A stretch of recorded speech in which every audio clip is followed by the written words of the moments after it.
It's never been crazy to think that Moist Critical and Sneako were on the controversy side of the internet. I mean, neither of them are new to this. Whether it was Charlie logically and sarcastically taking down a random Redditor, or Sneako provoking anyone or anything that caught his radar, you could say that the two of them somewhat thrived in it. But these two worlds would soon collide in 2023 for the first time, and span on for months, and it seemed as though every time the two would interact, the conflict would either be squashed or severely escalate. There was no in between. Their arc started way back in 2023 when Sneako called out Charlie in a tweet, pretty much name calling him a soft soy boy and that they should just put on the gloves and duke it out in the ring like men. But it didn't end there, as both streamers would react to each other's responses and insults whilst live streaming to their audiences. And believe me, the internet took notice. Everyone had an opinion on what was going on, and the beef was just branching out more and more. Friends of Sneako like Fresh and Fit were thrown in the crosshairs, while Sneako constantly made fun of Charlie's girlfriend, calling her stupid things. But the beef reached its peak when Charlie pushed on one too many of Sneako's buttons, and Sneako reacted like this. You wanna watch my clips? Watch my clips. Watch my clips. You want me to watch your clips? Watch my clips. These are the only clips I'm watching, you were? But his momentary feeling of superiority would quickly end when Charlie responded with this. Absolute buffoon. What you have there is not clips. These are mags. They're mags, not clips, you absolute fucking dummy. The same way that this is also a mag.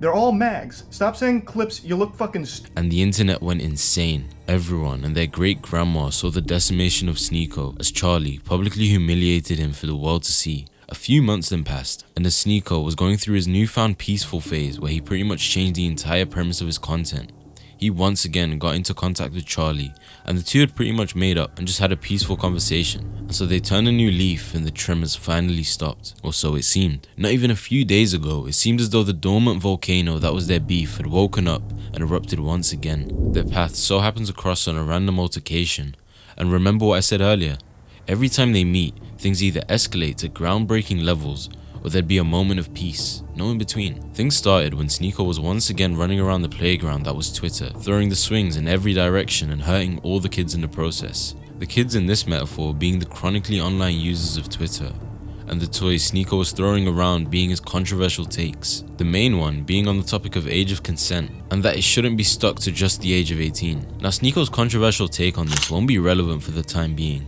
but will be a key component later on in the arc. Just a few days later, the Chris Tyson situation occurred, which for those of you that don't know, Ava Chris Tyson was exposed for conversing with a minor back in 2017. A couple of days had actually passed, and it turned out that Sneako had a problem. Sneako then took this opportunity to bash Charlie publicly, mocking him for not covering the situation quick enough, asking him where the same energy was that he had for Dr. Disrespect.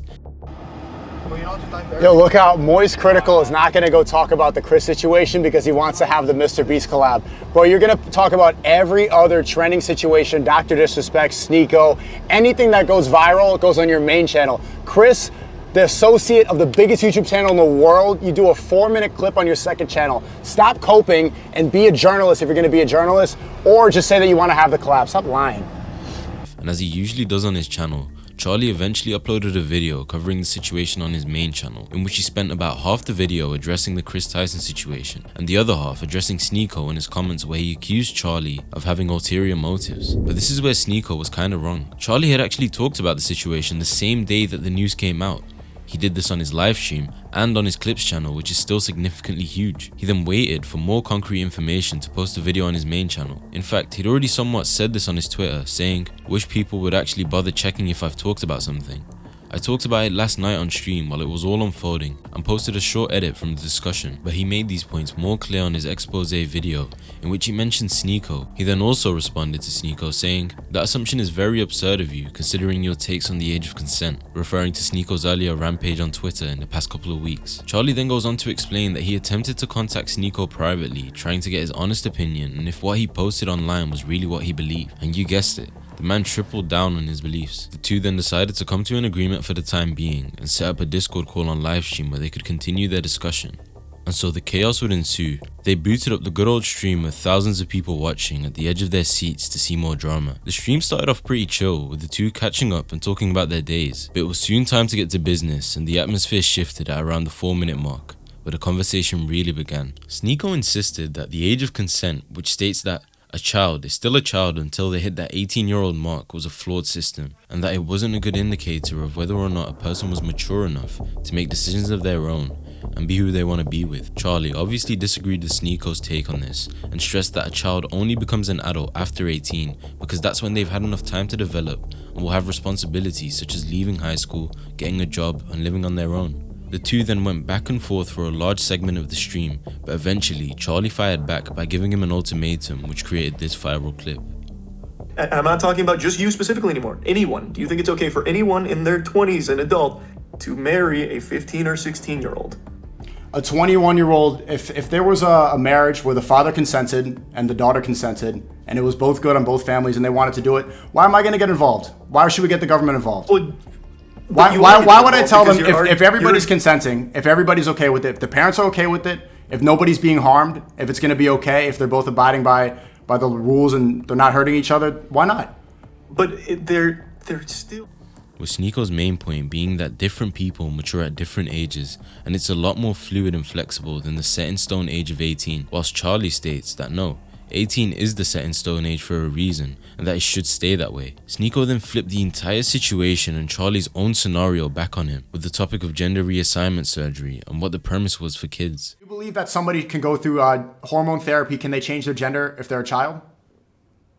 I think that's totally fine as long as everyone is consenting, as you agree with. Okay, so as long as everyone... If your parents are okay with it and you are okay with it, I think that's totally a familial decision to make, yeah. Okay, so a child can cut their penis off and take hormone blockers and change their biology forever, but they can't get married? This issue's been debated many times over, both on the internet and political houses, and it's a conversation that's had radical opinions for the past few years. But for Charlie to give the answer he gave, which was identical to Sneako's earlier answer, was seen as extremely hypocritical. I mean, Charlie's earlier point was that a child, so a person below the age of 18, wasn't old enough to make decisions for themselves. Yet, when it comes to the topic of gender reassignment surgery, he's completely fine with the child making that decision. And whether or not you agreed with Sneako, everyone agreed that this was a horrible take. And this one slip up of Charlie went insanely viral. Everyone on every social media site had an opinion, with people saying things like, Charlie took an L on transitioning. It's a permanent, life-altering decision. Who told him this was a good idea? Even some popular YouTubers like Nick Merckx also had their opinions on the matter. As time passed, many had concluded that Sneako had won the debate and that Charlie had taken his first L. What didn't help his point was that Charlie's friend and podcast co-host had announced that Charlie was leaving the podcast the two had just a couple of days after the clip went viral, stating that, effective immediately, Charlie has made the decision to leave both the official podcast and Red Thread. He wants to go on an indefinite hiatus to scale back his time spent on the internet. Understandably, the timing of this was too perfect after the huge L he took on stream. So most of the internet took this as Charlie quitting because of the stream, with Sneako celebrating and all his supporters cheering along. But they were far from the truth. In a recent video he dropped, Charlie explained that he was not quitting the internet. He was simply cutting back from his time spent on the internet because he feared that he was becoming what he's always made fun of people for, which is being chronically online. And a huge component to being chronically online was the podcast and his use of Twitter, which was honestly pretty understandable. Part of me believes that the reason why the internet went so crazy is because Sneako was always looked at as the crazy, erratic red pill guy that nobody took seriously, whilst Charlie was always seen as the level-headed guy that never lost an argument. So for this to happen must have triggered both him and a lot of people. However, as it is now, it seems as though both creators have gone back to their respective sides of the internet and the beef has quietened down. But who knows if the volcano will ever erupt again.